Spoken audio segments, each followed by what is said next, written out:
Jadi kita nanti materi UTS 2 itu rem blok, rem cakram, dan rem blok sepatu pendek ya, rem cakram dan rem sabuk atau rem pita ya. Orang nyebutnya rem sabuk atau ada juga yang rem pita. Kalau bahasa Inggrisnya band brake ya, band brake. Oke. Saya share dulu seperti saya bilang tadi. Seluruh layar, kemudian share, kemudian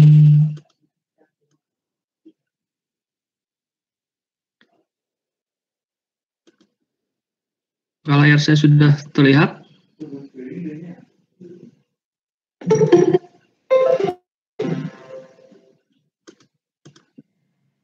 Sudah, Pak. Sudah ya, oke. Kembali yang tadi. Kemudian saya akan perbesar. Ini delete aja itu. Kalau X. Oke. Nah ini ya. Jadi yang pertama akan dibahas sekarang, mudah-mudahan keburu ya dua materi ini ya sekarang ya. Kuliah 11, rem mesin 2, rem sabuk, rem pita ya. Kalau bahasa Indonesia ada yang nyebut rem sabuk, ada yang nyebut rem pita. Bahasa Inggrisnya band brake ya. Seperti apa bentuknya ya seperti inilah. Ya, walaupun kelihatannya kayak pita tapi bukan pita yang lembek gitu atau yang apa ya gampang putus gitu ya. Bahannya cukup kuat ya. Dan mungkin dibalut juga dengan semacam plat gitu ya.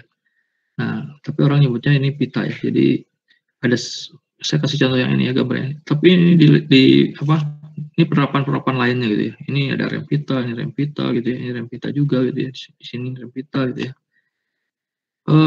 Banyak pemakaiannya banyak. Kemudian saya mungkin yang saya jelaskan yang gambar ini aja yang cukup jelas. Intinya adalah ada benda berputar, sebetulnya poros yang berputar ya.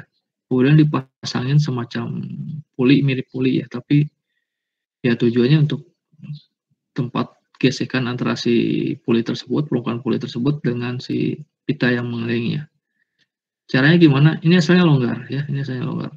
Kalau ini berputar dia dengan mekanisme tertentu, si ini akan jadi kencang. Kalau jadi kencang berarti permukaan sepatunya, kanvas si remnya dia bergesekan dengan permukaan luar dari si yang semacam kulit tadi gitu ya, atau drumnya tadi gitu ya. Dan kalau gesekan terjadi ya berarti mengurangi kecepatan putarnya dan akhirnya diharapkan berhenti gitu ya.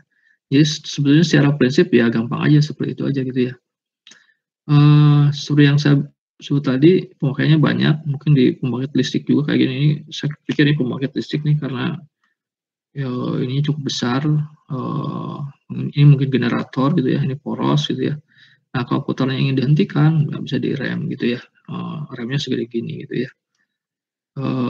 Bisa dirancang lah ya seukuran apa gitu. Kemudian kalau ada yang mau nanya langsung diinterupsi aja ya. Secara prinsip seperti itu ya. Kalau secara gambar mungkin seperti ini ya. Kita lihat nih gambar yang ini. Ini kenapa nggak jalan ya? Biasanya ini jalan. Biasanya ini animasinya gerak ya. Jadi ini pitanya yang luarnya. Kemudian kalau ini kebetulan aktuatornya hidrolik. Biasanya pendek di sini gitu ya. Si yang hitam ini pendek. Kalau pendek begini kan berarti ininya longgar nih. Ya.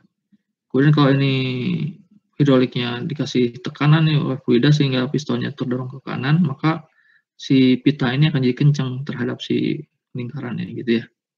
Dan kalau udah kencang berarti terjadi gesekan gitu di permukaan antara pita dengan si drumnya itu ya.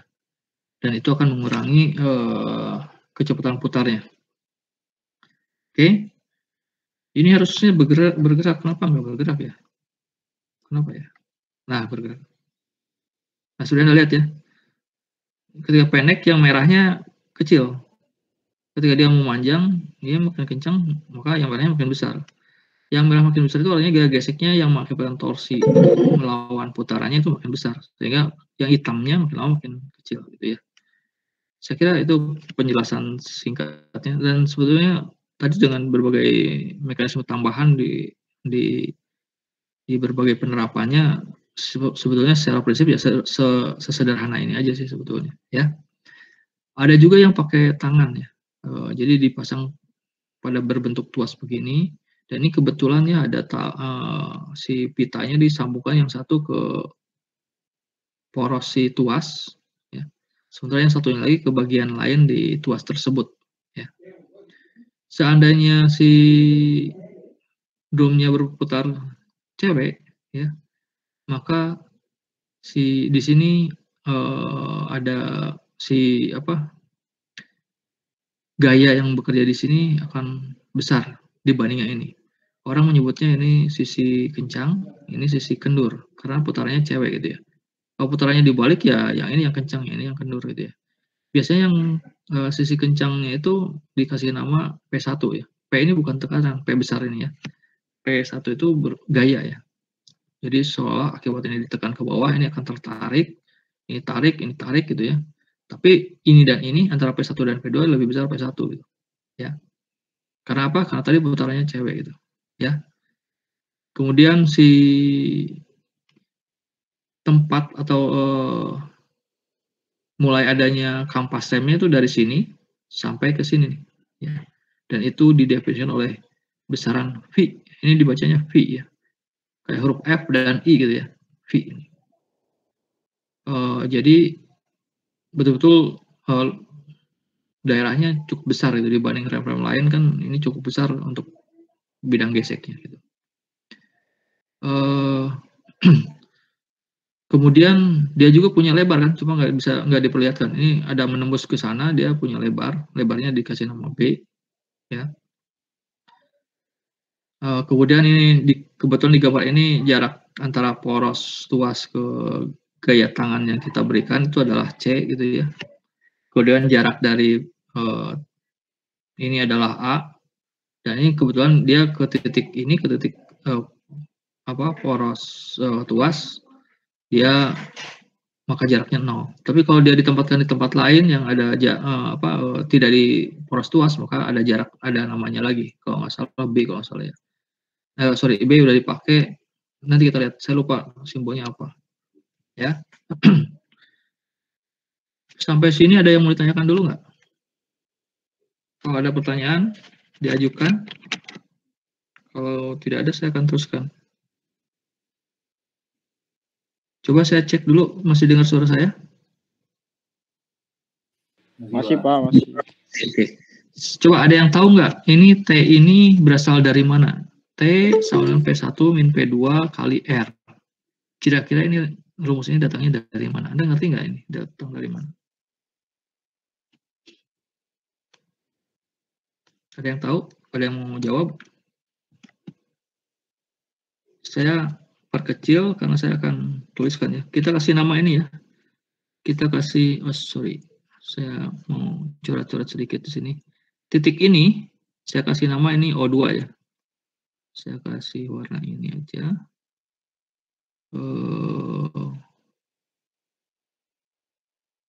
Please Ctrl Z. Dia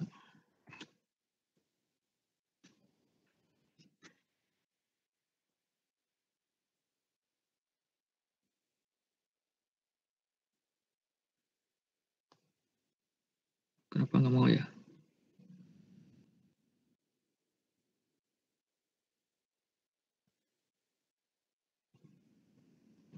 Ini O2 ya? Sorry, Ctrl Z, O1 ya? Ini O1, titiknya ini ya, yang tengah ya. Titiknya ini saya sebut O2 gitu ya. Saya mau nunjukin apa? Saya mau nunjukin kalau saya membuat sigma momen terhadap O1 ya.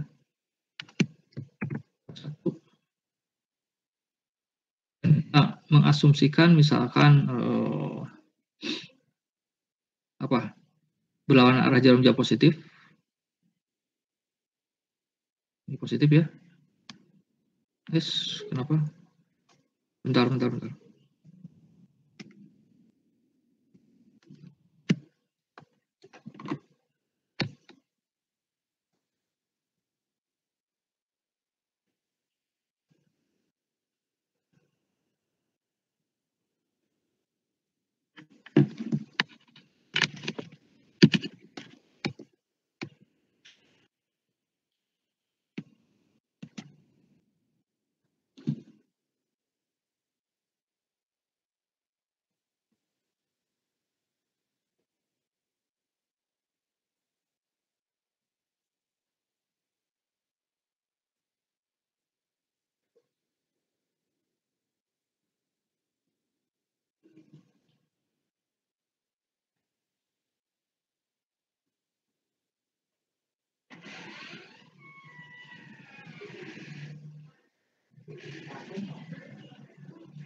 Dengar suara saya? Benar, Pak. Oke. Saya teruskan ya. Tadinya saya mau tulis gitu ya untuk menurunkan ini, tapi saya khawatir mati lagi. Jadi intinya kalau kita ini seolah dipotong ya, seolah dipotong. Layarnya juga udah kelihatan ya, slide-nya udah kelihatan ya. Oke, ada dua benda, drum dengan pita, kemudian tuas ya. Seolah bayangkan dipotong di sini, ya. Kalau dipotong, berarti kan ada gambar gaya ya. Di benda ini ada gaya P1 ke arah sini, kanan bawah ya. Di sini ada gayanya ke kiri atas. Namanya tetap sama P1, aksi reaksi ya. Ya ini pun sama. Jadi Anda harus menganggap ini dua buah benda atau dua buah DBB. Diagram benda bebas ya. Yang satu DBB antara pita dan drum, dan satunya lagi DBB tuas. Bayang ya. Nah, kalau kita membuat sigma moment terhadap titik O ini, saya nggak tunjukkan ya. Saya khawatir mati lagi kayak tadi. Maka kita bisa buat persamaan keseimbangan torsi ya. Kita asumsikan berlawanan arah jarum jam adalah positif, maka P1 kali M, ya, cewek ya, itu sama dengan P2 kali R itu ya. Arahnya cewek. Dikurangi ya. Itu dengan torsi. Nah, berarti kalau kita kelompokkan, kemudian torsinya dibikin sendirian, T-nya, maka jadilah ini. Jadi ini tidak lain adalah selisih torsi ke kiri, atau bukan ke kiri, C cewek dengan cewek gitu. Dapat persamaan yang ini. Paham ya? Oke, seharusnya Anda bisa lakukan itu pakai sigma moment terhadap titik O ini. Ya. Persamaan keseimbangan ya. Kemudian yang kedua adalah yang ini. Ya, ini adalah dari persamaan keseimbangannya ini sebetulnya. Ya. Terhadap titik ini. Ya. Ada gaya apa aja?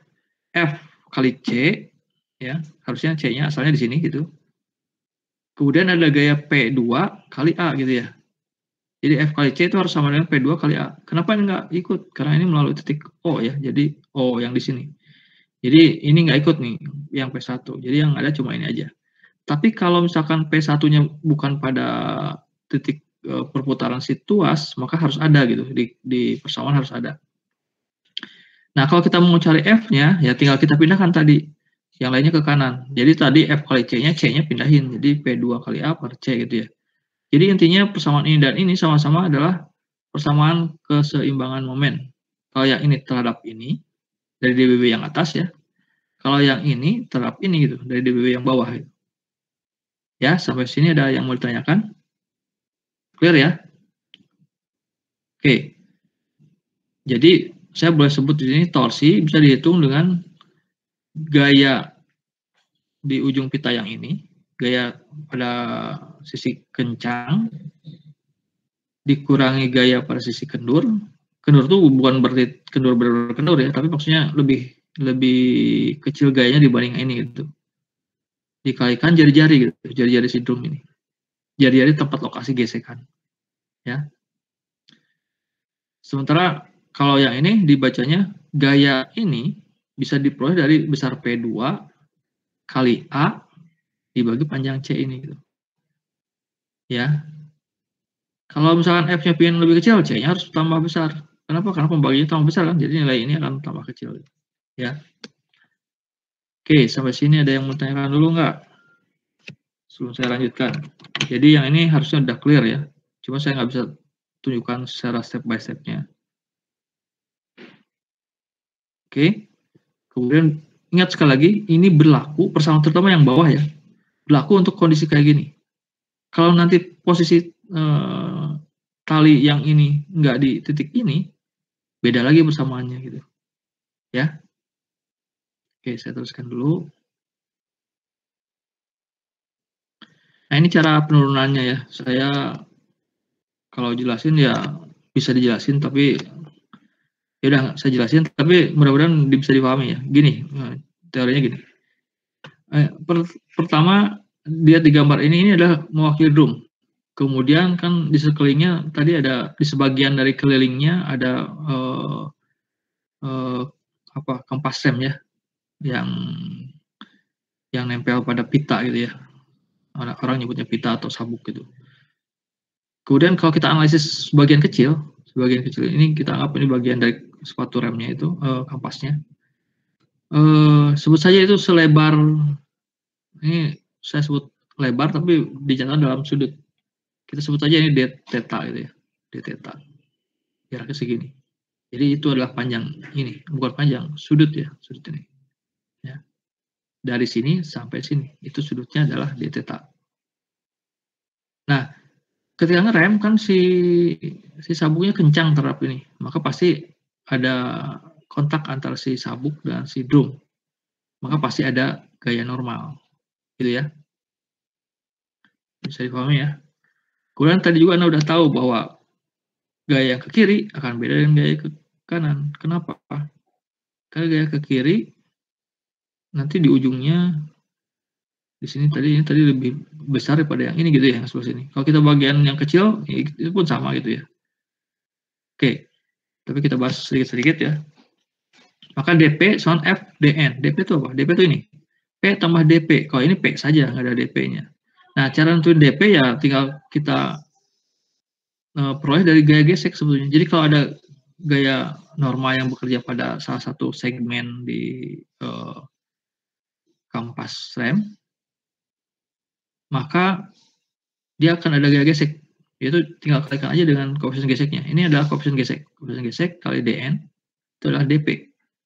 Ya. Sebenarnya DN sendiri bisa dihitung pakai P. Coba bayanginnya gini ya. DN itu gayanya ke sana ya, vertikal ya. Bayangin, ini vertikal. Supaya seimbang, siapa penyeimbangnya? Pasti gaya P ini yang diproyeksikan jadi ke sini kan ya, ke bawah ya. Betul nggak? Ke bawah sini. Kalau ke bawah sini, berarti cara ngedapatinnya adalah besar P kali sin sudut ini. Harusnya sin ya, sin sudut ini. Sudut ini berapa? Sudut ini adalah d theta per 2. Jadi sudut ini tuh, ini gitu ya. Nah, garis ini sama garis ini, itu sama dengan sudut ini nih sebetulnya. Nah, sudut ini. Nah, sudut ini itu tidak lain adalah d theta dibagi 2, makanya d theta per 2 gitu. Ya. Paham ya? Nah, tadi saya bilang sin, tapi di sini saya nggak lihat sin gitu. Kenapa? Nah, untuk sudut yang kecil, sin sama nggak pakai sin, itu nilainya hampir sama. Asal dinyatakannya dalam radian. Ya, jadi sinnya dihilangkan. Oke ya. Nah, karena ada 2 di kanan dan di kiri di sini, P-nya, maka ditambahinlah 2 depannya. Sehingga rumusnya jadi tadi P d theta 2, d theta per 2-nya dari sini ya. P d theta per 2 kali 2, 2-nya bisa dicoretkan ya. Hasilnya adalah P d theta. Paham ya? Kemudian DN juga bisa diperoleh dari, kita udah tahu nih, bahannya tertentu, misalkan asbes atau apa. Dia punya tekanan izin. Kalau dia tekanannya terlalu besar, maka dia akan retak gitu ya. Nah, tekanannya itu, kalau tekanannya bekerja di permukaan yang kita perhatikan ini ya. Kalau di sebelah sini gimana? Ya ada juga, tapi kan kita lagi fokus ke yang kecil ini. Berapa besar tekanan di sini? Ditentukan oleh bahan. Kalau tekanan itu dikalikan dengan tekanan Y itu dikalikan dengan B kali R kali theta, BR di theta itu tidak lain sebetulnya adalah R di theta itu ini nih. R di theta itu busur yang ini. Busur ini. Kalau dikalikan B, berarti kan luas kan ke sana ya. Luas. Nah, Anda bayangkan ini luas. Kali tekanan, dapatnya apa? Gaya kan? Berarti gaya. Jadi dari tekanan kali luas dapat gaya normal ini juga gitu. Paham ya? Oke. Ini keterangan di mana B adalah lebar pita tadi sudah saya jelaskan, dan P lokal pada drum dan pita. Tekanan lokal pada drum dan pita. Oke. Kemudian berikutnya adalah dP sama Fp d theta. Ya. Kemudian apa lagi? Atau dP per P ini pindahin ya. Ini dapat dari mana sih rumus ini? dP sama P, F, P, d theta. Ini dapat dari mana? Ada yang tahu nggak? Dari sini ya. dP sama F, dN. dN-nya P, d theta gitu. Ini masukin ke sini gitu. Kan dN-nya P, d theta. Masukin ke sini. Dapat ini. Ya. Kemudian dikelompokkan, P-nya dipindahin ke sini. Jadi dP per P sama dengan F, d theta. Tinggal F, d theta aja kan yang di kanannya. Kemudian karena ini kita lagi bahas yang sebagian kecil, sementara kita ingin tahu keseluruhan, maka diintegralkan gitu ya. Maka dP per P diintegralkan dari P2 ke P1 ya, P2 ke P1. Itu sama aja dengan gaya ini dan mengintegralkannya. Jadi kalau yang kiri diintegralkan, yang kanan pun diintegralkan. F karena dia suatu konstanta ya. Jadi kalau kita udah tentukan bahannya apa kan nilainya nggak berubah-berubah kan ya. Maka dia keluar dari integral, sedangkan d theta-nya masih ada di dalam integral. Nah, ini di integral dari 0 sampai V. V itu apa? V itu jangan lupa ya, V itu adalah dari sini sampai sini gitu ya. Dari sini sampai sini. Ya. Kalau kita batasnya 0-nya di sini, ya dari sini sampai sini. Kalau 0-nya di sini, ya dari sini sampai sini gitu. Pokoknya ngedapatin ini aja ya. Kemudian hasil dari integral ini apa? Kita tahu ya kalau bentuknya kayak gini dP per P dapatnya adalah ln P1 min ln P2. Ya. Anda udah belajar di matematika teknik ya atau kalkulus ya. Kemudian ini pun bisa menurut aljabar ini bisa disederhanakan jadi ln P1 per P2 gitu. Ya, bentuk begini bisa ditulis kayak gini. Saya harap Anda juga udah nggak usah pusing. Ini kata matematika ya. Jadi kalau Anda nggak paham ini ya buka lagi buku matematika yang dibuktikan aja kenapa bisa begitu ya. Nah, ruas kanannya gimana? Ruas kanannya ya integral 0 sampai V ya berarti F kali V aja gitu ya. Kan kalau integral kan nanti V dikurangi 0 gitu ya. Kan ini jadi theta. Tetanya diganti dengan V, kemudian yang keduanya adalah tetanya diganti dengan 0, dikurangi kan gitu ya. Nah, kalau 0 ya mengurangi ya nggak ngaruh kan berarti V aja gitu. Ingat jangan lupa ini rumusnya adalah F kali V. V-nya adalah apa? F-nya adalah kosin gesek, V-nya adalah sudut yang menyelumuti si drumnya itu gitu ya, yang si kampasnya itu yang kontak dengan si drumnya ya. Anda perhatikan fokus ke persamaan ini. Di sini ada ln, di sini ada FV. Biasanya orang nggak suka ada ln. Hilangkan. Cara menghilangkan adalah dengan cara menggunakan pangkat eksponensial ya. Dieksponensialkan, hilang ln-nya. Tapi kalau yang kiri dieksponensialkan, yang kanan pun harus dieksponensialkan. Makanya yang kiri ln-nya hilang, ini nih, ini jadi ini. Sementara FV jadi eksponen FV gitu. FV ya. Ya. Hati-hati, ini yang dikotakkan ini Anda harus tahu ya. Ini rumus ini harus diingat. Jadi perbandingan gaya sisi kencang dibagi sisi kendur itu akan sama dengan pangkat eksponen dari F kali V. Hati-hati itu adalah di sini F-nya koefisien gesek, ada angkanya antara 0 sampai 1 kan ya. Kemudian yang ini jangan lupa, ini jangan sampai lupa ya. Ini harus dinyatakan dalam radian. Jadi kalau di soal Anda disebutkan dalam derajat, Anda rubah dulu ke radian untuk ngisi ke rumus ini. Kalau Anda masuk dalam derajat, hasilnya ngaco. Ya. Jadi nanti Anda kasih catatan bahwa ini harus dalam radian. Ya. Kemudian apa lagi? Pmax terjadi pada theta sama 0, di mana P sama P1. Jadi katanya tekanannya terjadi saat di mana? Di sini tuh tekanan terbesar tuh terjadi di sini gitu. Makin sini kan dia makin tidak terlalu besar tekanannya. Ya Anda bisa bayangkan sendiri lah itu ya. Karena gayanya juga besar gitu ya. Kemudian maka bisa ditulis dN sama P1 d theta. Ya. Kan ini dN tuh ini, dN sama P d theta. Ini diganti dengan P1 karena kita lagi ngomongin di daerah P1 itu, di sisi paling kiri itu ya. Di gambar ini sisi yang paling kiri di gambar ini. Jadi di daerah sini nih. Kita lagi ngomongin di daerah sini. Bisa saya ulang, dN sama P1 d theta. Kemudian Anda juga lihat ke persamaannya ini. dN juga bisa dinyatakan dengan, kan di sini sebut Pmax terjadi pada theta sama 0. Ya, pada saat kondisi P sama P1 itu. Nah, jadi kita ganti aja P ininya dengan Pmax. Gitu. Pmax itu biasanya dari tekanan bahan yang diizinkan ya. Kali B ke R ke D theta. Udah kan ya? dN sama dN. Jadi ini sama dengan ini gitu. Ya. Berarti ruas kiri adalah P1 d theta harusnya gitu ya. Ruas kanan P max BR d theta. Karena kiri kanan ada d theta bisa dicoret kan ya. Jadi akhirnya P1 sama P max kali R kali B. Mau R kali dulu, mau B dulu boleh ya. Kalau di sini kan B kali R, ini R kali B gitu. Jadi ini menceritakan apa?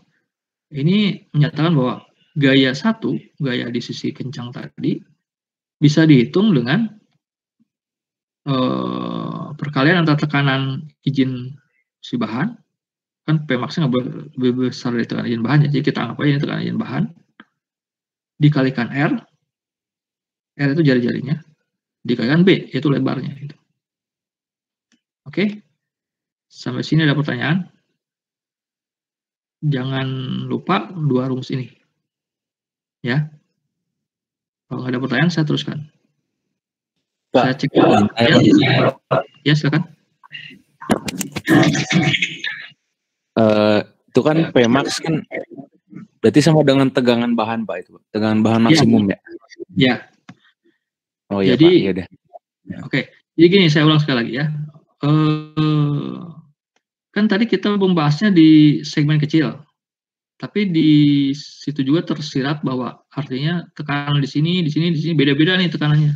Yang terbesar itu terjadi di sini, di mana P-nya sama P1 ya. Kan kalau di tempat lain P-nya mungkin nilainya sekian gitu ya. Di sini tepat nilainya P-nya sama P2 gitu. Kalau di sini besarnya adalah P1 ya. Dan di sini itu bahannya karena tekanannya paling besar, P kecilnya paling besar, itu Pmax-nya gitu. Jadi tekanan, ya kita lagi ngomong 2P ya, mungkin agak membingungkan. P di sini gaya, P besar ini, jadi saya ulang sekali lagi, di titik ini, P besarnya sama dengan P1 gitu, ngerti nggak? Kalau di titik ini, P besarnya sama dengan P2 gitu. Kalau di antaranya ya nilai antara P1 dan P2, ngerti nggak? Ya. Nah sekarang kita ngomongin tekanannya. Di tekanan di sini lebih kecil dibanding yang di sebelah kirinya gitu, di sebelah sini, ke sebelah sini dan maksimumnya di sini gitu. Nah di sini tuh tekanan maksimumnya di sini. Tekanan maksimum di sini itu karena di sepanjang ini yang tekanan terbesarnya di sini, maka ini dijadikan acuan biasanya. Si tekanan maksimum itu disamakan dengan tekanan izin bahan. Jadi kalau kita pakai bahan misalkan asbes gitu ya, sekian tekanannya sekian. Nah nanti kita merancang itu ya misalkan dengan P izin atau P allowable-nya si asbes itu gitu. Ngerti nggak? Ngerti ya? Iya Pak. Oke. Makasih Pak. Ya, sama. Terus kita teruskan. Kita langsung ke contoh soal aja nih. Nah ini agak sedikit beda ya.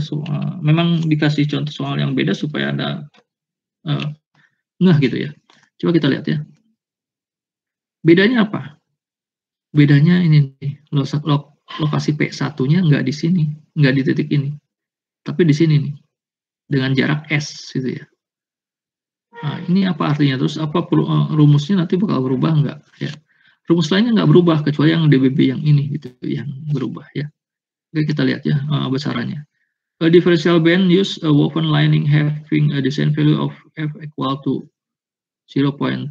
Jadi koefisien geseknya 0,2. Dimension A, B equal to 80 mm, R equal to 250 mm. Jadi saya langsung sebut aja ya ke sini. B-nya, B itu lebar ini ya, lebar si bandnya ke arah sana tembus ya. Arahnya tembus ke sana, nggak kelihatan gitu ya. Lebarnya adalah 80 mili katanya, atau 8 cm. R-nya itu diameter ini 250 nih, 250 mili gitu ya. Kemudian C-nya itu jaraknya nih 700 mili ya. Kemudian A-nya itu adalah jarak dari si P2 ke sini, ke pusat ke tuas. Ke pusat putaran tuas gitu ya. Kemudian S-nya adalah jarak si ini. Kalau tadi kan S-nya 0 ya di gambar yang tadi. Kalau sekarang ini ada nilainya. Kemudian V-nya adalah 270 derajat. Nah, lihat nih, 270 dalam derajat ya. Jadi dari sini ke sini itu 270 derajat gitu. Ya. Nah, pertanyaannya apa? Tentukan the brake torque if the maximum landing pressure 0.5 MPa. Jadi apa maksudnya? Tentukan torsi rem jika tekanan ininya adalah 0,5 MPa gitu. Ya. Oke. Jadi bahan si ininya maksimumnya 0,5 MPa. Jadi P max tadi disamakan dengan P izin dari si bahan 0,5 MPa. Kemudian B, the corresponding exerting force F. Tentukan gaya F ini. Kemudian C, tentukan nilai dari S yang menyebabkan rem terkunci gitu. Terkunci. Kok bisa terkunci? Maksudnya terkunci itu apa? Nanti kita bahas satu-satu ya. Sekarang kita yang A dulu. Kita akan kerjakan yang A. Apa dulu yang kita kerjakan? Kita bisa hitung P1 sama P max kali RB. Tadi kan udah ada ya rumusnya ya. Ini nggak berubah nih rumusnya. P1 sama P max kali RB. P max-nya, nah ini P max-nya harusnya ini P-nya P kecil nih. Ini salah tulis nih. Ini kan gambar tulisannya dari sini nih rumusnya. P1 P kecil max kali R kali B. Jadi Anda benar-benar tolong perhatikan. P besar itu untuk gaya, P kecil itu untuk tekanan ya. Jadi yang ini salah tulis nih. Jadi yang ini salah tulis. Mana tadi? Nah, yang ini salah tulis. Ini harusnya P kecil. P besar 1 itu sama dengan P kecil maksimum kali R kali B. 0,5 kan? MPa, mega pascal. Mega itu berarti 10/6. Ya, 10/6 Pascal. Pascal itu adalah Newton per meter persegi, betul ya? Newton per meter persegi, ada meternya loh ya. Nah, makanya si R-nya yang 250 mili itu dirubah ke meter nih, jadi kali 10⁻3, ngerti nggak? Karena supaya nanti bisa dicoret satuannya. Yang 80-nya pun si B-nya kali 10⁻3. Kenapa? Karena 80 mili dirubah jadi meter. Ini jadi segitu jadi meter, karena udah kali 10⁻3.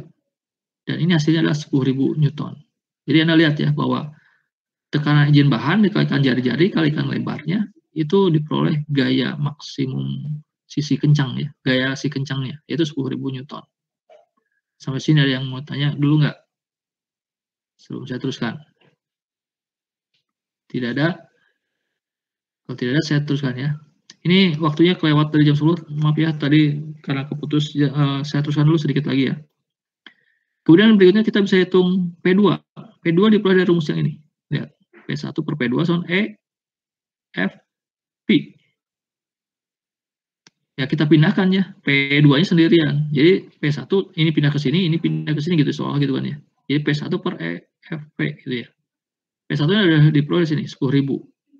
F-nya adalah 0,2. Dari mana 0,2? 0,2-nya adalah dari soal, mana tadi soal? Kenapa ini?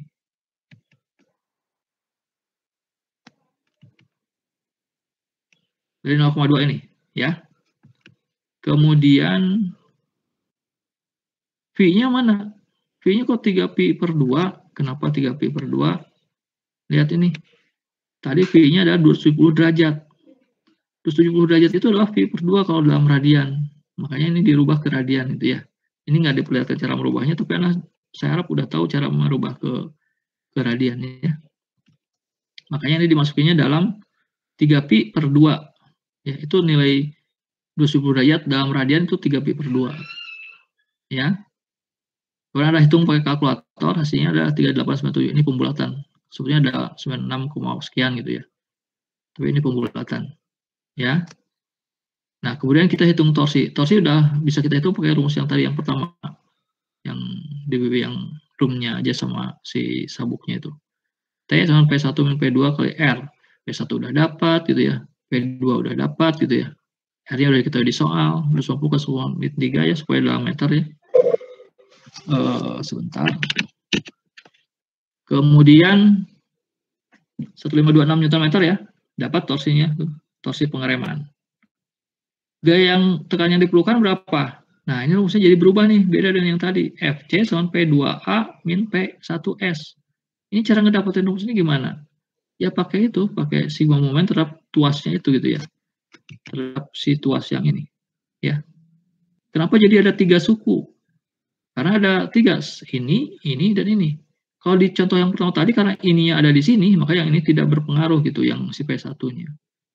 Tapi karena ini sekarang tidak di sini, tidak di pusat putaran tuas, maka berpengaruh. Anda tinggal buat sigma moment terhadap titik ini, lalu dapat persamaan yang ini gitu ya. Oke ya. Sekarang udah bisa tahu ya. F kali C sama P2 kali A minus P1 kali S gitu ya. Yang mau kita cari F, berarti si C-nya suruh pindah gitu ya. Dapatlah hasilnya adalah segini. 335 Newton. Ya. Oke. Kemudian selesai ini. A dan B udah selesai. Nah, yang terakhir. Self locking terjadi berapa? Self locking itu apa? Jadi gini, self locking itu di gambar yang ini, mana tadi? Di gambar yang ini, supaya bisa ngerem kan harus ditekan ya gitu ya. Nah, yang maksud dengan self locking itu tanpa ditekan pun dia ngerem gitu. Apakah mungkin itu terjadi? Mungkin kalau S-nya terlalu panjang gitu, terlalu besar nilainya. Cara nentuinnya gimana? Ya pakai rumus yang ini. Jadi idenya adalah kita ambil batasnya 0 ya. Kalau si suku ini 0, FC itu 0, maka itu mulai terjadi self locking. Ya. Sehingga ini dari sini ya, dari persamaan ini. Kalau ini suku ini 0, yang si FC-nya ini 0, maka terjadi self locking. Maka kita tinggal cari S-nya kan ya. Dia tinggal 0 sama dengan P2A, P2 kali A min P1 kali S. Yang kita cari S kan? Ya, dapatlah ini. Dapatlah 58,5 mm. Ya. Ada yang mau ditanyakan? Jadi S-nya nggak boleh nyampe 58,5. Kalau nyampe 58,5 terjadilah Anda nggak perlu memberikan gaya ya, karena kalau gaya 0 pun dia sudah ngerem gitu. Apalagi kalau lebih besar dari 58,5 gitu. Artinya gitu ya. Jadi rem akan terjadi self locking bila S lebih besar sama dengan 58,5 mm. Kebetulan di soal yang tadi kan enggak ya, enggak lebih 58,5. Ini cuma ngecek aja sih sebetulnya ya. Oke, ada yang mau ditanyakan? Silakan ditanyakan dulu. Cakram ternyata kita nggak keburu, tapi mungkin setelah ini nanti saya buatkan slide-nya, kemudian saya ini juga sebetulnya belum saya upload slide-nya itu tadinya mau saya coret-coret dulu, kemudian yang udah ada coret-coretnya itu yang mau saya upload gitu ya. Tapi kan tadi tiba-tiba mati ya, jadi saya nggak bisa coret-coret, takutnya mati lagi gitu ya. Nanti Anda coba ya ini hitung ini sampai Anda dapat angka yang benar ya. Ini ada sedikit kesalahan di sini nih. Ini kan 3897, ini 3879, ini salah nulis nih ya. Oke. Saya kira itu, karena setelah itu slide-nya selesai. Tadinya saya mau bahas yang rem cakram. Rem cakram nanti disusulkan ya ke Anda ya. Mungkin juga lewat videonya atau gimana gitu ya. Tapi rencana semula jangan lupa kita ingin UTS 2 nanti di minggu depan di jam kuliah ya. Tolong dipersiapkan materinya sekali lagi, rem blok sepatu pendek ya, ingat sepatu pendek dan sepatu panjang ya. Kemudian mungkin ada tugas dulu untuk yang rem blok sepatu pendek ya. Kemudian ini rem pita, kemudian satu lagi rem cakram. Jadi nanti Anda selalu ngecek aja ya, dan mungkin di grup juga saya akan update harus gimana gitu Anda supaya Anda mendapatkan materinya. Ya.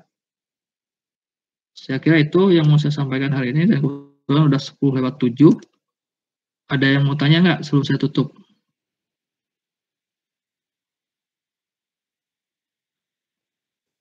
Tidak ada pertanyaan? Tidak ada, Pak. Kalau tidak ada. Oke, kalau tidak ada saya tutup. Nanti materi saya upload ya, yang ini udah pasti saya upload yang sekarang. Sementara yang itu saya buat dulu yang rem cakram ya, saya perbaiki dulu. Oke, terima kasih atas perhatiannya. Assalamualaikum warahmatullahi wabarakatuh. Waalaikumsalam. Waalaikumsalam warahmatullahi wabarakatuh.